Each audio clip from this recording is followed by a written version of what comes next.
بسم اللہ الرحمن الرحیم۔ مسلمانوں پر نماز وقت مقررہ میں فرض ہے، یعنی اللہ نے اس کے لیے نمازوں کے اوقات مقرر کر دیے ہیں۔ ہم سے عبداللہ بن مسلمہ نے بیان کیا، انہوں نے کہا میں نے امام مالک رحمۃ اللہ علیہ کو پڑھ کر سنایا۔ ابن شہاب کی روایت سے حضرت عمر بن عبدالعزیز رحمۃ اللہ علیہ نے ایک دن عصر کی نماز میں دیر کی، پس عروہ بن زبیر رضی اللہ عنہ کے پاس تشریف لے گئے اور انہوں نے بتایا اسی طرح مغیرہ بن شعبہ رضی اللہ عنہ نے ایک دن عراق کے ملک میں نماز میں دیر کی تھی جب وہ عراق میں حاکم تھے۔ پس ابو مسعود انصاری عقبہ بن عمر ان کی خدمت میں گئے اور فرمایا مغیرہ رضی اللہ عنہ آخر یہ کیا بات ہے؟ کیا آپ کو معلوم نہیں کہ جب جبریل علیہ السلام تشریف لائے تو انہوں نے نماز پڑھی اور رسول کریم صلی اللہ علیہ وآلہ وسلم نے بھی نماز پڑھی؟ پھر جبریل علیہ السلام نے نماز پڑھی تو نبی کریم صلی اللہ علیہ وآلہ وسلم نے بھی نماز پڑھی۔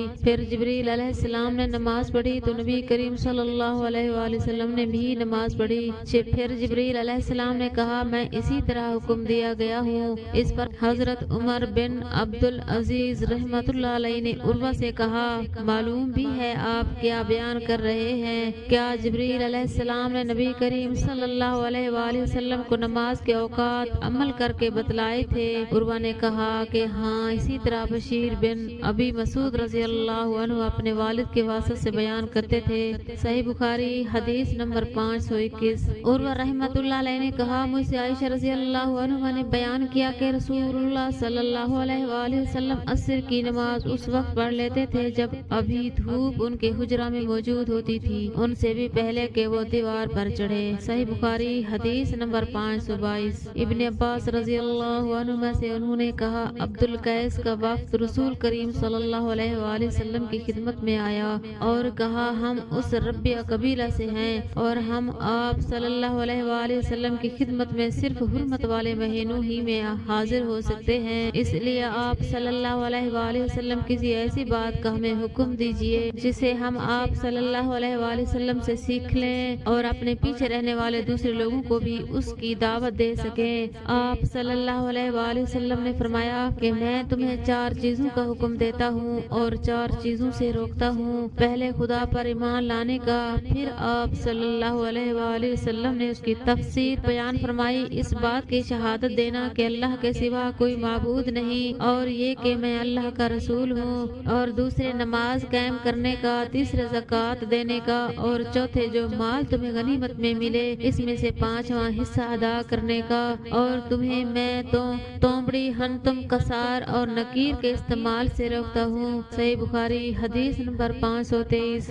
جریر بن عبداللہ رضی اللہ عنہ کی روایت سے بیان کیا جریر بن عبداللہ بجلی رحمۃ اللہ علیہ نے فرمایا بجلی رضی اللہ عنہ نے فرمایا میں نے رسول اللہ صلی اللہ علیہ وآلہ وسلم کے دست مبارک پر نماز قائم کرنے، زکوٰۃ دینے اور مسلمانوں کے ساتھ خیر خواہی کرنے پر بیعت کی۔ صحیح بخاری حدیث نمبر 524۔ ہم سے قتیبہ نے بیان کیا، کہا ہم سے یزید بن زری نے بیان کیا سلیمان تیمی کے واسطہ سے، انہوں نے ابو عثمان نہدی سے، انہوں نے ابن مسعود رضی اللہ عنہ سے ایک شخص نے کسی غیر عورت کا بوسہ لے لیا اور پھر نبی کریم صلی اللہ علیہ وآلہ وسلم کی خدمت میں آیا اور آپ کو اس حرکت کی خبر دی۔ اس پر اللہ تعالیٰ نے یہ آیت نازل فرمائی نماز کے دن دونوں حصوں میں قائم کرو اور کچھ رات گئے بھی اور بلا شبہ نیکیاں برائی کو مٹا دیتی ہیں۔ اس شخص نے کہا یا رسول اللہ کیا یہ صرف میرے لیے ہے؟ تو آپ نے فرمایا کہ نہیں بلکہ میری تمام امت کے لیے یہی حکم ہے۔ صحیح بخاری حدیث نمبر 526۔ عبداللہ بن مسعود رضی اللہ عنہ نے فرمایا میں نے نبی کریم صلی اللہ علیہ وآلہ وسلم سے پوچھا اللہ تعالیٰ کی بارگاہ میں کون سا عمل زیادہ محبوب ہے؟ آپ صلی اللہ علیہ وآلہ وسلم نے فرمایا اپنے وقت پر نماز پڑھنا۔ پھر پوچھا اس کے بعد؟ فرمایا والدین کے ساتھ نیک معاملہ رکھنا۔ پوچھا اس کے بعد؟ آپ نے فرمایا اللہ کی راہ میں جہاد کرنا۔ ابن مسعود رضی اللہ عنہ نے فرمایا حضرت صلی اللہ علیہ وآلہ وسلم نے مجھے یہ تفصیل بتائی اور اگر میں اور سوالات کرتا تو آپ اور زیادہ بھی بتلاتے، لیکن میں نے بطور ادب خاموشی اختیار کی۔ صحیح بخاری حدیث نمبر 527۔ حضرت ابو ہریرہ رضی اللہ عنہ سے روایت ہے، انہوں نے رسول اللہ صلی اللہ علیہ وآلہ وسلم سے سنا، آپ صلی اللہ علیہ وآلہ وسلم فرماتے تھے، اگر کسی شخص کے دروازے پر نہر جاری ہو اور وہ روزانہ اس میں 5 دفعہ نہائے تو تمہارا کیا گمان ہے، کیا اس کے بدن پر کچھ بھی میل باقی رہ سکتا ہے؟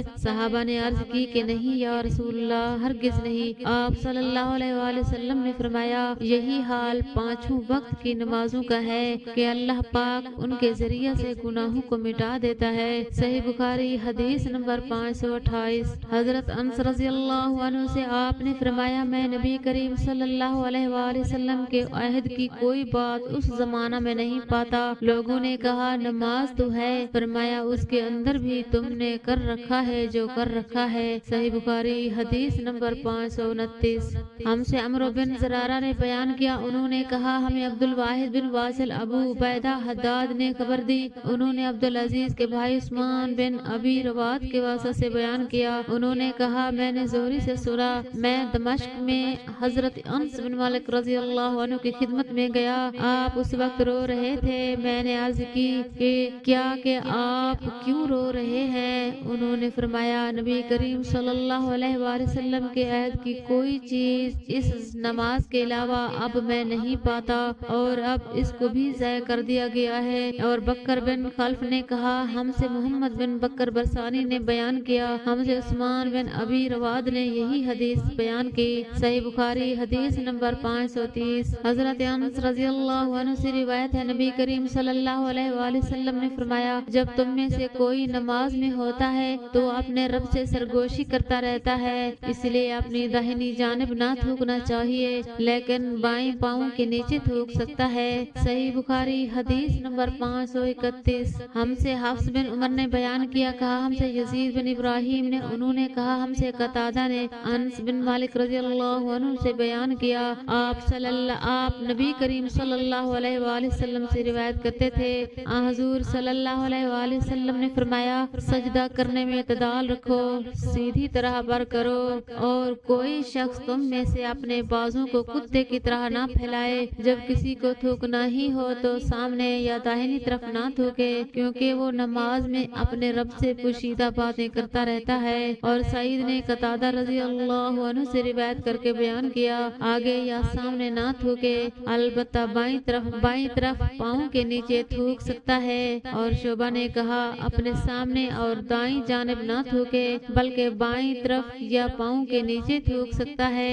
اور حمید نے انس بن مالک رضی اللہ عنہ سے، وہ نبی کریم صلی اللہ علیہ وآلہ وسلم سے روایت کرتے ہیں، قبلہ کی طرف نہ تھوکے اور نہ دائیں طرف، البتہ بائیں طرف یا پاؤں کے نیچے تھوک سکتا ہے۔ صحیح بخاری حدیث نمبر 532۔ عبداللہ بن عمر رضی اللہ عنہما سے اس حدیث کی روایت کرتے تھے کہ دونوں صحابہ رضی اللہ عنہما نے رسول اللہ صلی اللہ علیہ وآلہ وسلم سے روایت کی، آپ صلی اللہ علیہ وآلہ وسلم نے فرمایا جب گرمی تیز ہو جائے تو نماز کو ٹھنڈے وقت میں پڑھو، کیونکہ گرمی کی تیزی جہنم کی آگ کی بھاپ سے ہوتی ہے۔ صحیح بخاری حدیث نمبر 533۔ عبداللہ بن عمر رضی اللہ عنہما سے اس حدیث کی روایت کرتے تھے، دونوں صحابہ رضی اللہ عنہما نے رسول اللہ صلی اللہ علیہ وسلم سے روایت کی ہے، آپ صلی اللہ علیہ وآلہ وسلم نے فرمایا جب گرمی تیز ہو جائے تو نماز کو ٹھنڈے وقت میں پڑھو، کیونکہ گرمی کی تیزی جہنم کی آگ کی بھاپ سے ہوتی ہے۔ صحیح بخاری حدیث نمبر 534۔ حضرت ابو ذر رضی اللہ عنہ سے روایت ہے کہ نبی کریم صلی اللہ علیہ وآلہ وسلم کے مؤذن بلال نے ظہر کی اذان دی تو آپ صلی اللہ علیہ وآلہ وسلم نے فرمایا ٹھنڈا کر، یا یہ فرمایا انتظار کر، اور فرمایا گرمی کی تیزی جہنم کی آگ کی بھاپ سے ہے، اس لیے جب گرمی سخت ہو جائے تو نماز ٹھنڈے وقت میں پڑھا کرو۔ پھر ظہر کی اذان اس وقت کہی گئی جب ہم نے ٹیروں کے سائے دیکھ لیے۔ صحیح بخاری حدیث نمبر 535۔